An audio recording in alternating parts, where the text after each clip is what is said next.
విద్యార్థి పరిషత్ ఏబీవీపీ నెల్లూరు జిల్లా కన్వీనర్ ఈరోజు స్థానిక వీఆర్సీ సెంటర్లో ధర్నా నిర్వహించడం జరిగింది. దీనికి గల కారణం ఏంటంటే యువగలం పాదయాత్ర సమయంలో ఇప్పుడు విద్యాశాఖ మంత్రి అయినటువంటి నారా లోకేష్ ఎవరైతే ఉన్నారో వారు మేము అధికారంలోకి వచ్చిన వెంటనే జీవో నంబర్ 77 పీజీ విద్యార్థులు ఫీజు రియంబర్స్మెంట్ ఏదైతే ఉందో దాన్ని వెంటనే రద్దు చేస్తామని మాట ఇచ్చి ఈరోజు ఏరు దాటాక తప్పతగలేటువంటి సామర్థ్యం ఈరోజు నారా లోకేష్ గారు విద్యాశాఖ మంత్రి అయిన తర్వాత వదిలేసిరాడని చెప్పి ఈ సందర్భంగా ఏబీవీపీ డిమాండ్ చేస్తుంది.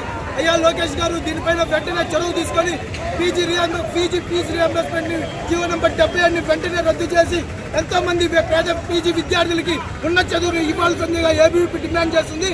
లేని పక్షంలో నారా లోకేష్ గారు మీ యొక్క కాన్వెంట్ నిర్వహించు అట్లా అదేవిధంగా మీ యొక్క సీఎం క్యాంప్ ఆఫీసులు ముట్టడించడానికి ఏబీవీపీ వెనకాడిపోతుందని ఈ సందర్భంగా తెలియజేసుకుంటా ఉన్నాం.